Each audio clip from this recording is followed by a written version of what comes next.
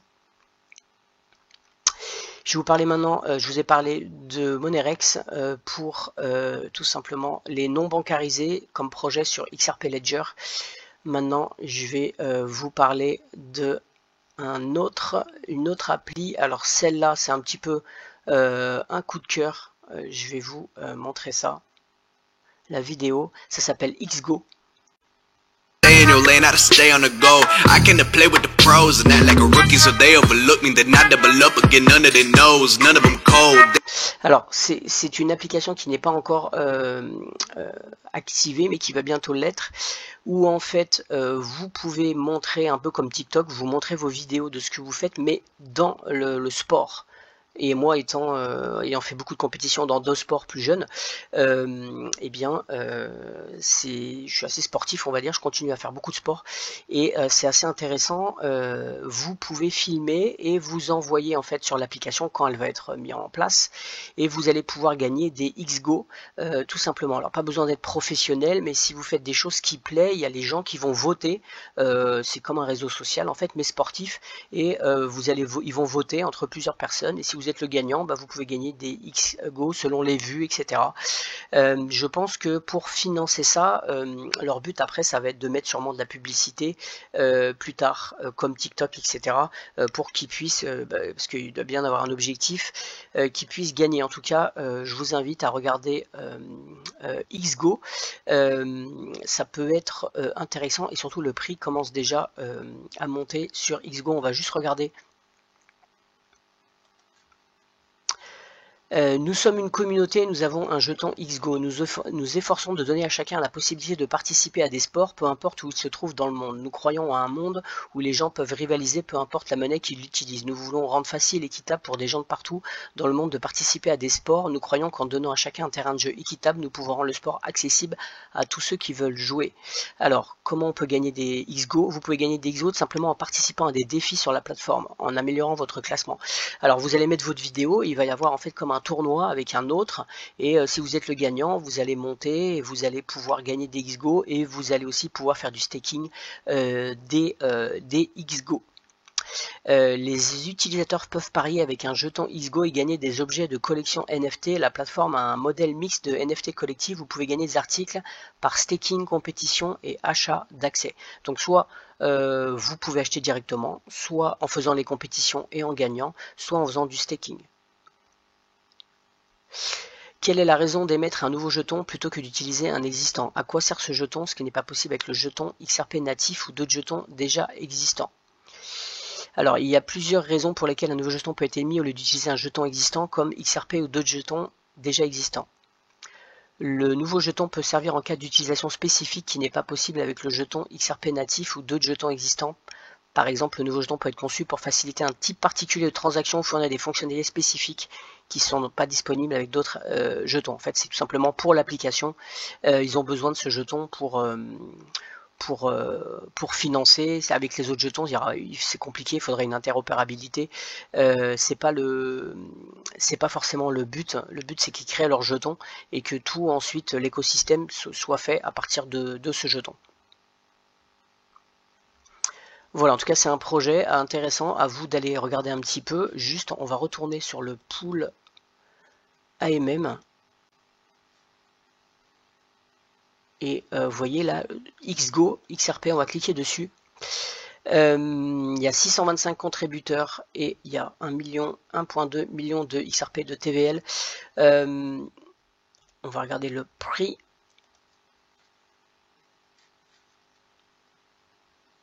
On va regarder sur un an, mais comme il n'a pas été, voilà. Donc là, il y a le prix, c'est quand même, ça commence à exploser, en sachant que hier, pour l'instant, c'est pas sorti, ça explose depuis début juin, en sachant que pour l'instant, la app n'est pas encore sortie. Mais ce qui est aussi intéressant, c'est de voir, eh bien, que on peut aussi mettre sur un pool AMM, tout simplement ce jeton, et qui vous fournit quand même une API de 155%. Alors bien sûr, ça fluctue, mais c'est quand même assez intéressant de voir ça. Et bien j'ai presque fini pour le XRP. J'ai terminé d'ailleurs pour le XRP, et on va terminer juste par la petite minute complotiste, et on va juste regarder, je vais essayer de le traduire en français. Donc ça c'est le CEO de Ripple. Et fait intéressant, c'est pas anodin, un fait intéressant sur Brad Garlinghouse, et c'est qu'il est un descendant de James Garfield. Alors on va regarder qui est ce James Garfield. James Garfield, Abraham Garfield, a été tout simplement est mort assassiné le 19 septembre 1881 à Alberon, est un homme d'État américain, 20e président des États-Unis, et il a été assassiné durant ses fonctions, tout simplement. Donc c'est assez marrant que c'est un ancêtre de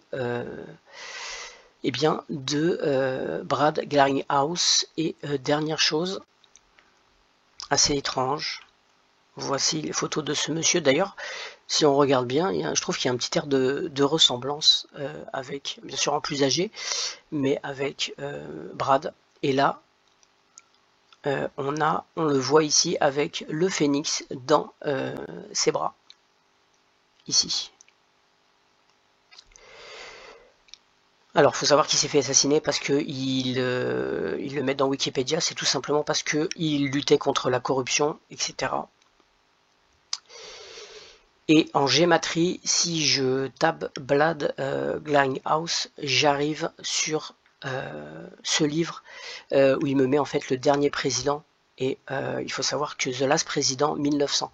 Et c'était justement ce monsieur Garfield qui était le dernier président durant la fin des années 1800, donc du 19e siècle, et c'était le dernier président. Est-ce que ça veut dire que depuis c'est des pantins? Je ne sais pas. En tout cas, je vous invite à lire ce livre, Le Dernier Président, tout simplement parce que il vous dit exactement ce qui se passe actuellement. Il faut savoir qu'il est lié à un autre livre qui s'appelle The Baron Trump, où c'est carrément hallucinant. Vous avez ça a été écrit en 1800 et quelques, et en fait il vous décrit tranquillement ce qui arrive actuellement. J'ai d'ailleurs mis sur Telegram j'ai souligné en stabilo des choses intéressantes, où il parle d'un coin qui sera la monnaie de réserve mondiale. J'ai souligné, j'ai mis, il y a beaucoup de choses assez intéressantes. On va juste lire 1900, où le dernier président est un roman surréaliste de 1896 où les Américains protestent contre un processus électoral corrompu, tandis que la ville natale de New York craint l'effondrement de la République après les transitions du pouvoir présidentiel.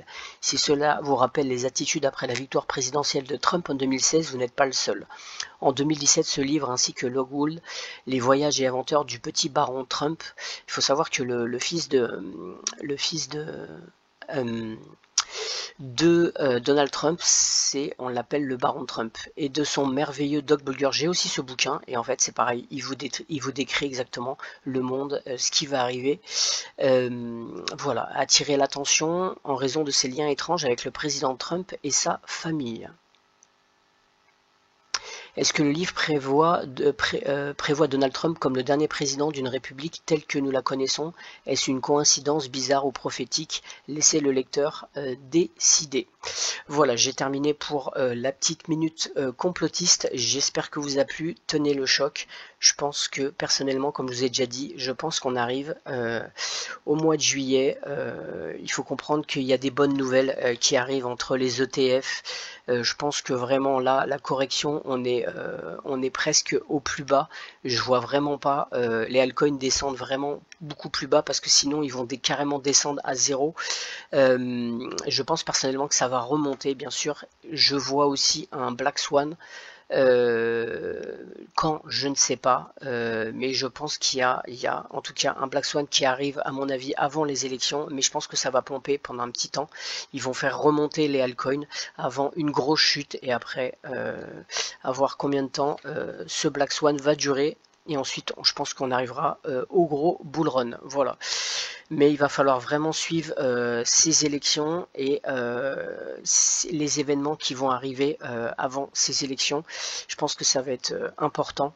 S'il y a des élections, s'il y a un Black Swan, il se peut très bien qu'il n'y ait pas forcément d'élections à voir.